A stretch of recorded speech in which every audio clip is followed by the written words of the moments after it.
ಆಲೋಚನೆಯಿಂದ ಕೂಡಿದ ಜೀವಿತ. ಬಿಲ್ಲಿಗ್ರಾಮ್ ಪಂಡಿತರು. ಅಧ್ಯಾಯ 1. ಸಾವಿರಾರು ಜನರು ಸೋತು ಹೋದವರಾಗಿ, ಕಳವಳಗೊಂಡು ವಂಚಿತವಾದ ಜೀವಿತವನ್ನೇ ಮಾಡುವವರಾಗಿದ್ದಾರೆ. ಪಾಪದ ಗ್ರಹಿಕೆ ಇಲ್ಲದವರಾಗಿ ಮದುಪಾನ, ದುರ್ಮಾರ್ಗ, ಅಕ್ರಮ, ದುರ್ನಡತೆಗಳಿಂದ ಕೀಳ್ತರವಾದ ಸ್ಥಿತಿಗೆ ಒಳಗಾಗಿದ್ದಾರೆ.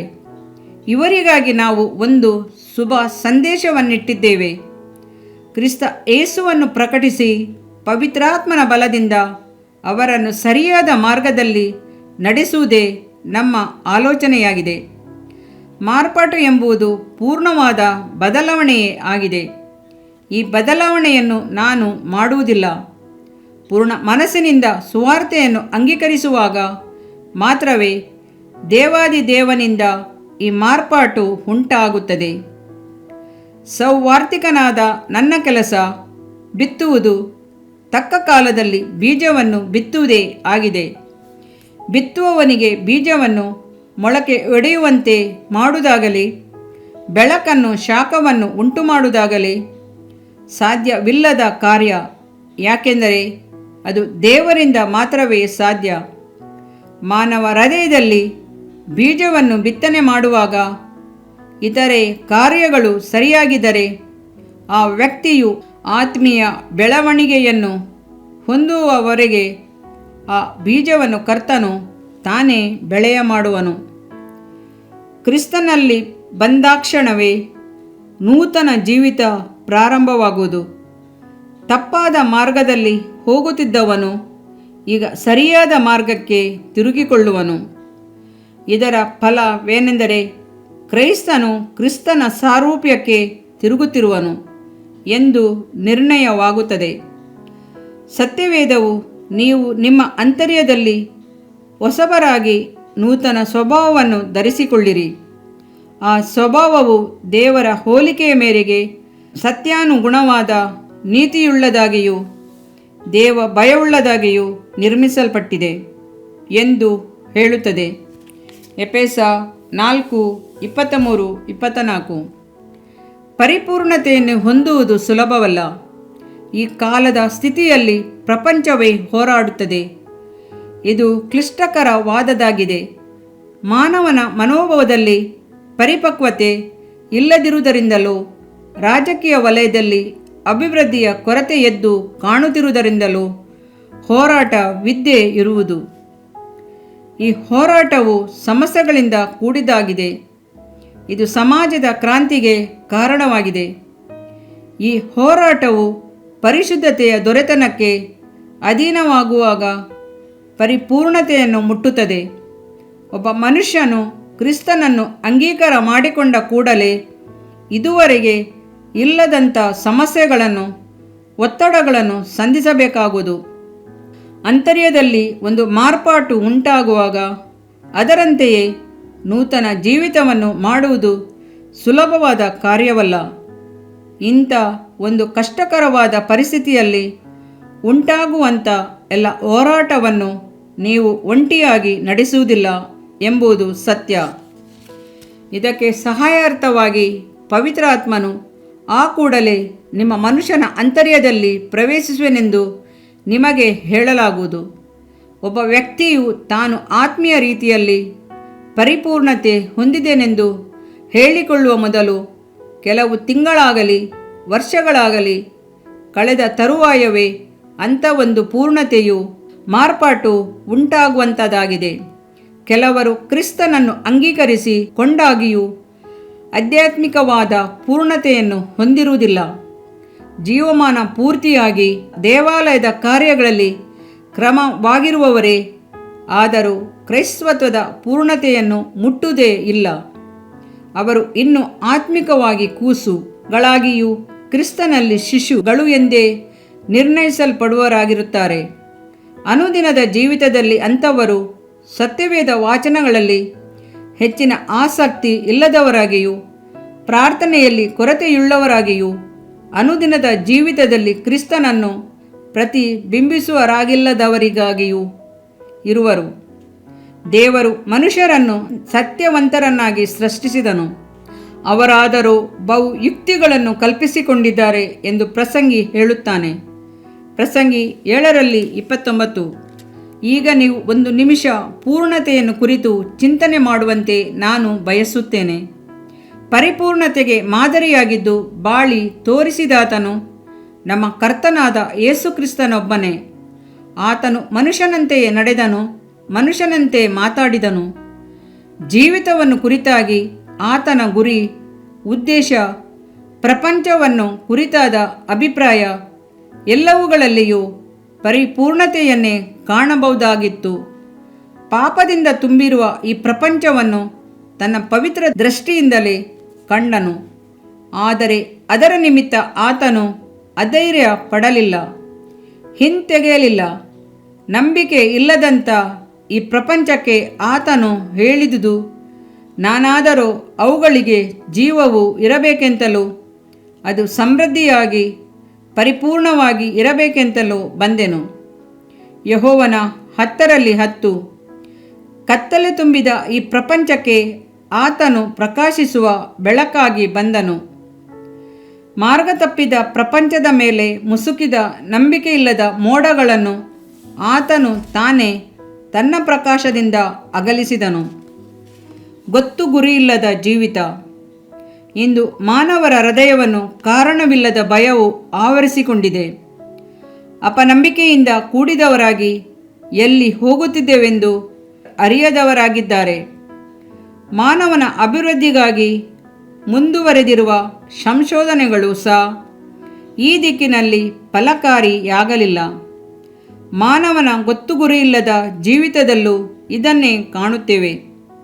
ಇದರಿಂದಾಗಿ ಲಕ್ಷಗಟ್ಟಲೆ ಜನರ ಜೀವಿತವು ಅಸ್ತವ್ಯಸ್ತವಾಗಿದ್ದು ಅಪನಂಬಿಕೆ ಆವರಿಸಿದೆ. ಈ ನಮ್ಮ ಪ್ರಪಂಚವು ಕ್ಯಾನ್ಸರ್ ರೋಗಕ್ಕೆ ಒಳಗಾದ ಒಬ್ಬ ರೋಗಿಯಂತಿದೆ. ಈ ಮಾರಕ ವ್ಯಾಧಿಯು ಒಂದು ಭಾಗದಲ್ಲಿ ಗುಣವಾಗಿದೆ ಎಂದುಕೊಳ್ಳುವಾಗ ಮತ್ತೊಂದು ಭಾಗ ರೋಗಗ್ರಸ್ತವಾಗುತ್ತದೆ. ಇದೇ ಆ ರೋಗದ ತೀವ್ರತೆ. ವೈದ್ಯಕೀಯ ಸಂಶೋಧನೆಗಳು ಈ ವ್ಯಾಧಿಯನ್ನು, ಅದರ ತೀವ್ರತೆಯನ್ನು ಕಂಡುಕೊಳ್ಳುವರೆ ಹೊರತು ವ್ಯಾಧಿಯ ಕಾರಣವನ್ನು ಕಂಡುಹಿಡಿಯಲಾರರು.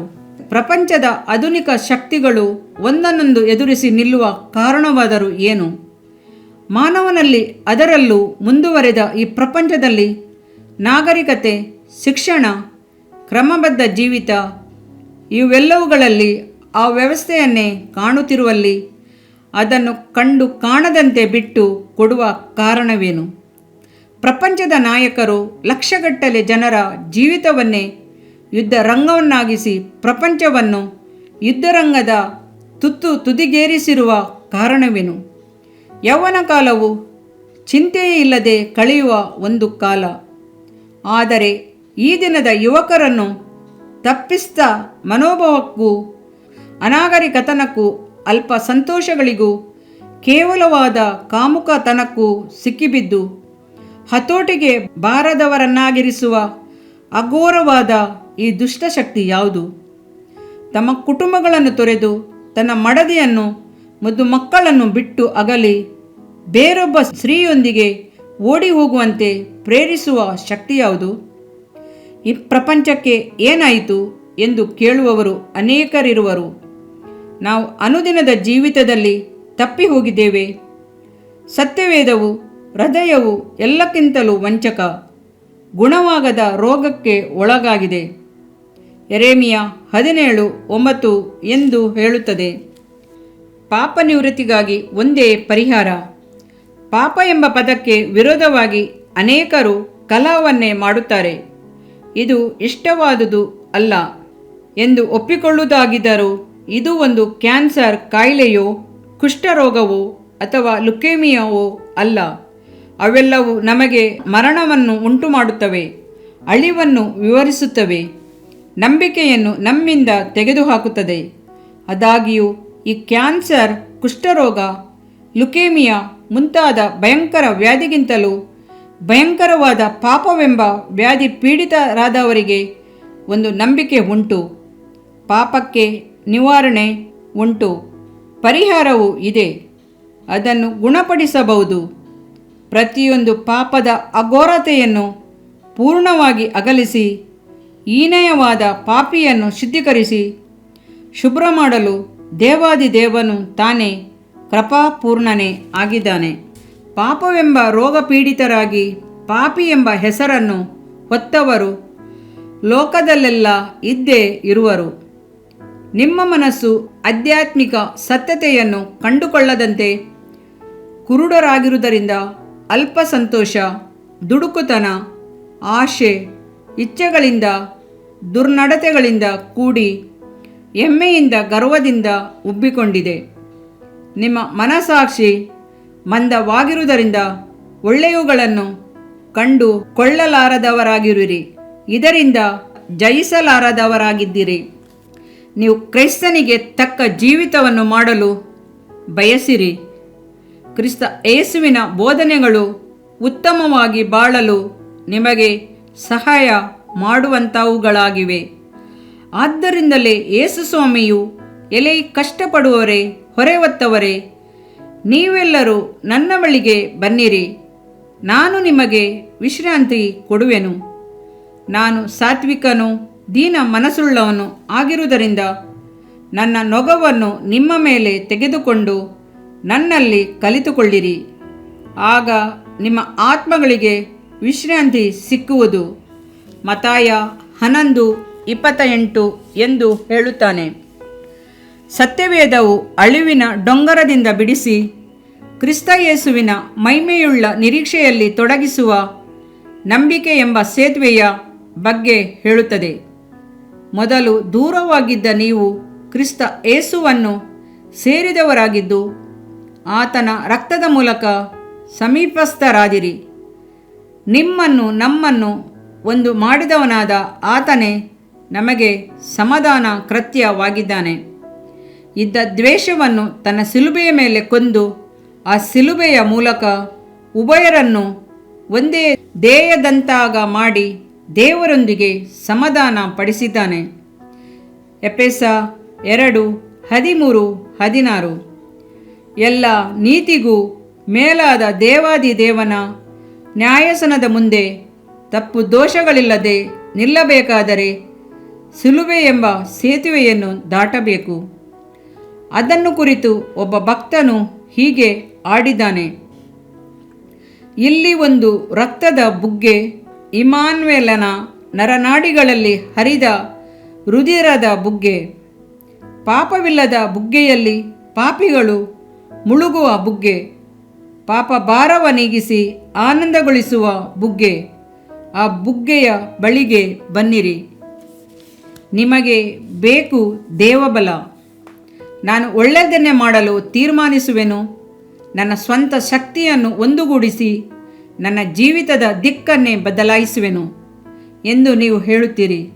ಅದು ಸರಿಯಾದದ್ದು, ಒಳ್ಳೆಯದು ಆಗಿದೆ. ಆದರೆ ನಿಮಗೆ ಅದು ಸಾಧ್ಯವಾಗದ ಸಂಗತಿ. ಯಾಕೆಂದರೆ ನಿಮಗೆ ಬೇಕಾಗಿರುವುದು ಬಲ. ಅದು ಉನ್ನತವಾದ ದೇವಬಲ, ಯೇಸು ಕ್ರಿಸ್ತನ ಪುನರುತ್ಥಾನದಲ್ಲಿನ ಬಲ. ದೇವರೊಂದಿಗೆ ಸಂಧಾನವಾಗಲು ಶಿಲುಬೆಯ ಮೂಲಕವೇ ಹೊರತು ಅನ್ಯತಾ ಮಾರ್ಗವಿಲ್ಲ. ಶಿಲುಬೆಯ ಮೂಲಕವೇ ಹೊರತು ಮಾನವನ ಹೃದಯದಲ್ಲಿ ನಿರಂತರವಾದ ಸಮಾಧಾನಕ್ಕೆ ಬೇರೆ ಮಾರ್ಗವೇ ಇಲ್ಲ. ಮೆಲ್ಬೋರ್ನ್ ನಗರದಲ್ಲಿ ಪ್ರಖ್ಯಾತವಾದ ವರ್ತಕರೊಬ್ಬರು ತನ್ನ ಹೆಂಡತಿ ಮಕ್ಕಳನ್ನು ಕುಟುಂಬವನ್ನು ಬಿಟ್ಟು ಅಗಲಿ ಬೇರೊಬ್ಬ ಸ್ತ್ರೀಯೊಂದಿಗೆ ಬಾಳುತ್ತಾ ಕುಡಿಕತನಕ್ಕೆ ಒಳಗಾಗಿ ತನ್ನ ವ್ಯಾಪಾರದಲ್ಲಿ ನಷ್ಟವನ್ನು ಅನುಭವಿಸಿ ಕಷ್ಟಪಡುತ್ತಿದ್ದರು. ಒಂದು ರಾತ್ರಿ ನಮ್ಮ ಕೂಟಕ್ಕೆ ಬಂದು ಕ್ರಿಸ್ತ ಯೇಸುವನ್ನು ತನ್ನ ಸ್ವಂತ ರಕ್ಷಕನಾಗಿ ಸ್ವೀಕಾರ ಮಾಡಿಕೊಂಡರು. ಬಹುದೊಡ್ಡ ವಿಮೋಚನೆಯನ್ನು, ಆತ್ಮ ಸಮಾಧಾನವನ್ನು ಕಂಡುಕೊಂಡರು. ಅವರನ್ನು ಹಂಗಿಸುತ್ತಿದ್ದ ಮನಸಾಕ್ಷಿಯಲ್ಲಿ ಬಿಡುಗಡೆಯನ್ನು ಕಂಡುಕೊಂಡರು. ಸಂತೋಷದಿಂದಲೂ ಕಣ್ಣೀರಿನಿಂದಲೂ ಅವರು ತನ್ನ ಕುಟುಂಬದಲ್ಲಿ ಸೇರಿಕೊಂಡರು.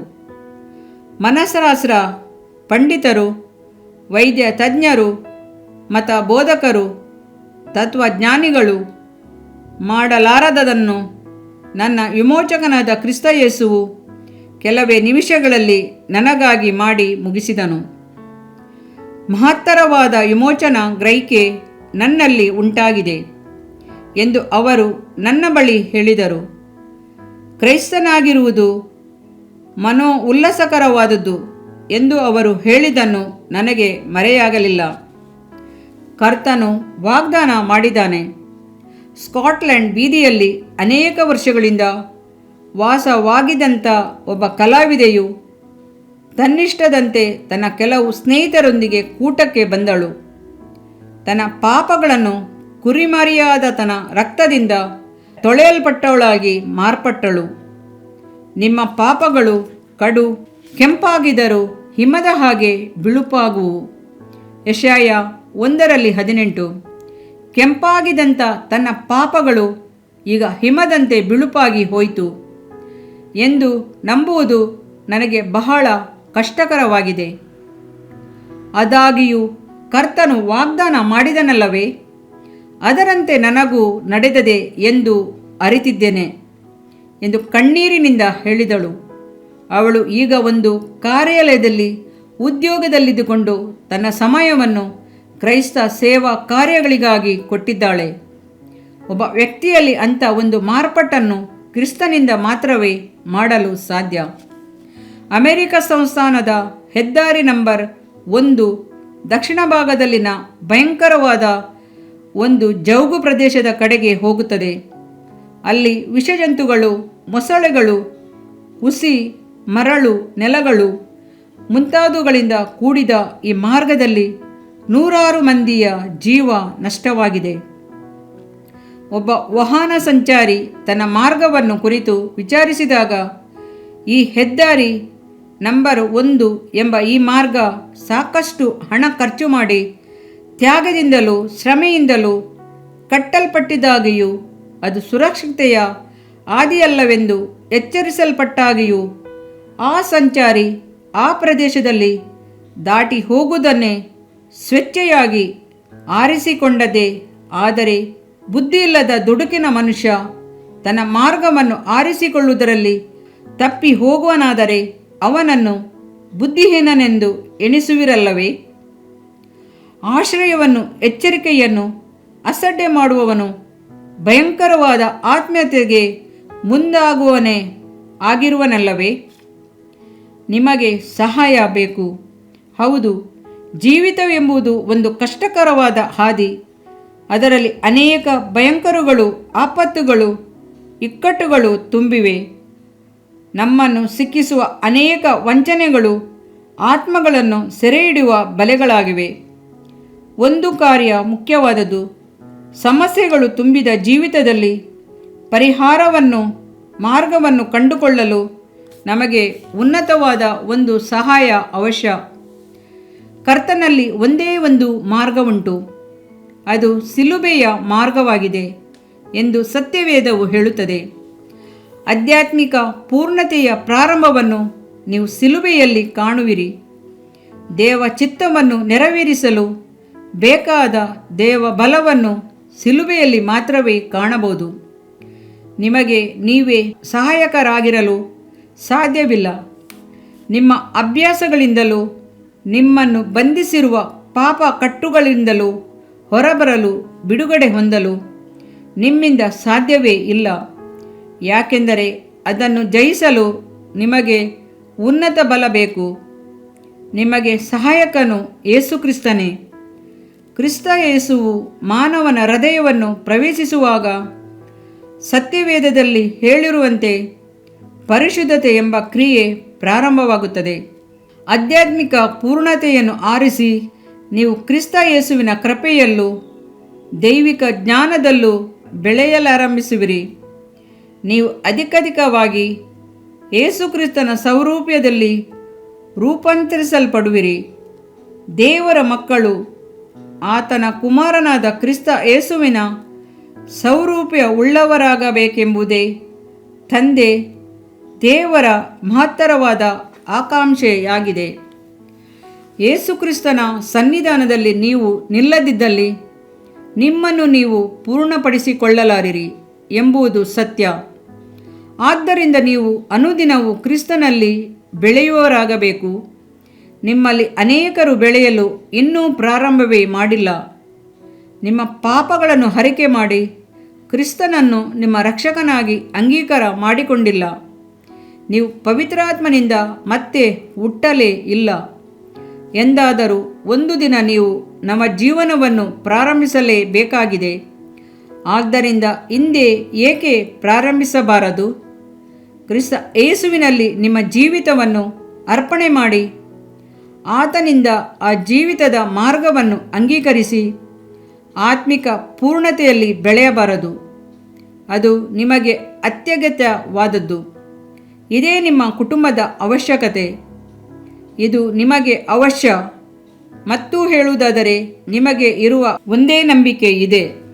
ಇದರಿಂದ ನಿನ್ನ ದೇಹಕ್ಕೆ ಆರೋಗ್ಯವು, ಎಲುಬುಗಳಿಗೆ ಸಾರವು ಉಂಟಾಗುವವು. ಜ್ಞಾನೋಕ್ತಿಗಳು 3ನೇ ಅಧ್ಯಾಯ 8ನೇ ವಾಕ್ಯ. ಪ್ರಿಯ ವೀಕ್ಷಕರೇ ಮತ್ತು ಕರ್ತನಲ್ಲಿ ಸಹೋದರ ಸಹೋದರಿಯರೇ, ನೀವು ನಮ್ಮ ಈ ಕಾರ್ಯಕ್ರಮವನ್ನ ವೀಕ್ಷಿಸಿದ್ದಕ್ಕಾಗಿ ದೇವರ ನಾಮದಲ್ಲಿ ನಿಮಗೆ ವಂದನೆಗಳು. ದೇವರ ವಾಕ್ಯವು ನಮ್ಮ ಎಲುಬಿಗೆ ಬಲವೂ ಸಾರವೂ ಆಗಿದೆ ಎಂದು ಸತ್ಯವೇದವು ಹೇಳುವಂತೆ ಈ ಕಾರ್ಯಕ್ರಮವು ನಿಮಗೆ ಆಶೀರ್ವಾದಕರವಾಗಿದೆ ಎಂದು ನಂಬುತ್ತೇವೆ.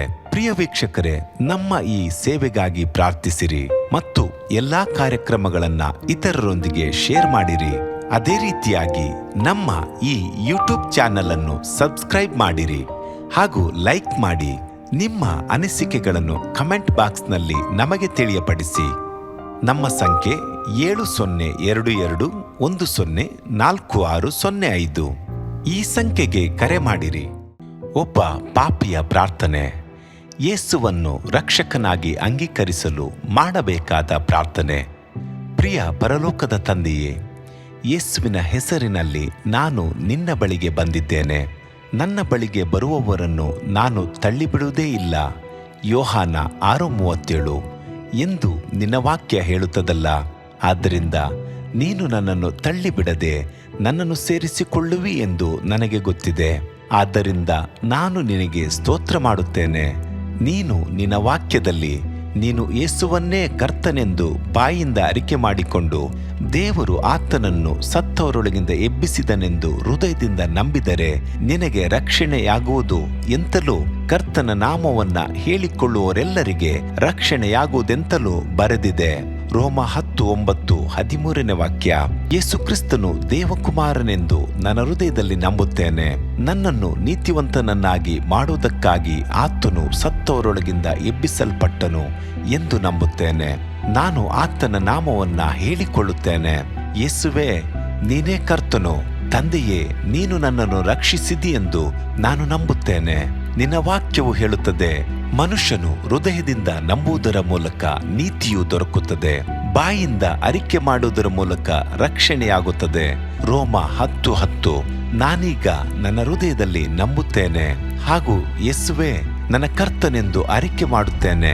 ಆದುದರಿಂದ ನಾನೀಗ ರಕ್ಷಣೆ ಹೊಂದಿದ್ದೇನೆ. ಅಪ್ಪಾ ತಂದೆಯೇ, ನಿನಗೆ ಸ್ತೋತ್ರ. ಲೂಕನು ಬರೆದ ಸುವಾರ್ತೆ 11ನೇ ಅಧ್ಯಾಯದಲ್ಲಿ ಬರೆದಿರುವಂತೆ, ನಿಮ್ಮಲ್ಲಿ ತಂದೆಯಾದವನು ಮೀನನ್ನು ಕೇಳುವ ಮಗನಿಗೆ ಮೀನು ಕೊಡದೆ ಹಾವನ್ನು ಕೊಡುವನೆ?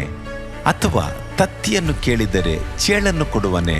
ಹಾಗಾದರೆ ಕೆಟ್ಟವರಾದ ನೀವು ನಿಮ್ಮ ಮಕ್ಕಳಿಗೆ ಒಳ್ಳೆ ಪದಾರ್ಥಗಳನ್ನ ಕೊಡಬಲ್ಲವರಾದರೆ ಪರಲೋಕದಲ್ಲಿರುವ ನಿಮ್ಮ ತಂದೆಯು ತನ್ನನ್ನು ಬೇಡಿಕೊಳ್ಳುವವರಿಗೆ ಎಷ್ಟೋ ಹೆಚ್ಚಾಗಿ ಪವಿತ್ರಾತ್ಮ ವರವನ್ನ ಕೊಡುವವನಲ್ಲವೇ ಅಂದನು. ತಂದೆಯೇ, ನೀನು ಕೇಳಿಕೊಳ್ಳುವವರಿಗೆ ಪವಿತ್ರಾತ್ಮನ ವರವನ್ನು ಹೇರಳವಾಗಿ ಕೊಡುವಾತನಾಗಿದ್ದಿ. ಆದ್ದರಿಂದ ನನ್ನ ಮೇಲೆಯೂ ನಿನ್ನ ಆತ್ಮನನ್ನು ಸುರಿಸಬೇಕಾಗಿ ಬೇಡಿಕೊಳ್ಳುತ್ತೇನೆ. ಕೀರ್ತನೆ 81:10 ಬರೆದಿದೆ, ಅಗಲವಾಗಿ ಬಾಯಿದೆರೆಯಿರಿ, ಅದನ್ನು ತುಂಬಿಸುವೆನು. ಕರ್ತನೇ, ನನ್ನನ್ನು ಪವಿತ್ರಾತ್ಮನಿಂದ ತುಂಬಿದಂತ ನೀನು ನನ್ನನ್ನು ಅನ್ಯ ಭಾಷೆಯ ವರದಿಂದಲೂ ತುಂಬುವವನಾಗಿದ್ದಿ ಎಂದು ನಂಬುತ್ತೇನೆ. ಅದರಂತೆ ನಾನು ನನ್ನ ಬಾಯಿಯನ್ನು ತೆರೆದು ನಿನ್ನ ಸ್ತೋತ್ರ ಮಾಡುವಾಗ ಅನ್ಯ ಭಾಷೆಯ ಅಭಿಷೇಕದಿಂದ ನನ್ನನ್ನು ತುಂಬುವವನಾಗಿದ್ದಿ ಎಂದು ನಂಬುತ್ತೇನೆ. ಈಗ ನೀವು ನಿಮ್ಮ ಬಾಯಿಯನ್ನು ತೆರೆದು ಮಾತನಾಡುವಾಗ ಪವಿತ್ರಾತ್ಮನು ನಿಮ್ಮ ಬಾಯಿಯನ್ನು ತನ್ನ ಭಾಷೆಯಿಂದ ತುಂಬುವವನಾಗಿದ್ದಾನೆ. ಇದು ದೇವರ ಭಾಷೆಯಾಗಿದೆ. ಈ ಅಭಿಷೇಕವನ್ನ ಹೊಂದಿಕೊಳ್ಳಲು ನೀವು ನಿಮ್ಮ ಸ್ವರವನ್ನ ಉಪಯೋಗಿಸಬೇಕು. ಅದರಿಂದ ನೀವು ನಿಮ್ಮ ಬಾಯನ್ನು ತೆರೆದು ದೇವರಿಗೆ ಸ್ತೋತ್ರ ಮಾಡುವಾಗ ದೇವರು ನಿಮ್ಮನ್ನು ಅನ್ಯ ಭಾಷೆಯ ವರದಿಂದ ತುಂಬುವ ನಡೆಸುವವನಾಗಿದ್ದಾನೆ. ಪ್ರಿಯರೇ, ಈಗ ನೀವು ಪವಿತ್ರಾತ್ಮನಿಂದ ತುಂಬಲ್ಪಟ್ಟ ಆತನ ಪ್ರಿಯ ಮಕ್ಕಳಾಗಿದ್ದೀರಿ. ದೇವರ ನಾಮಕ್ಕೆ ಸ್ತೋತ್ರವಾಗಲಿ.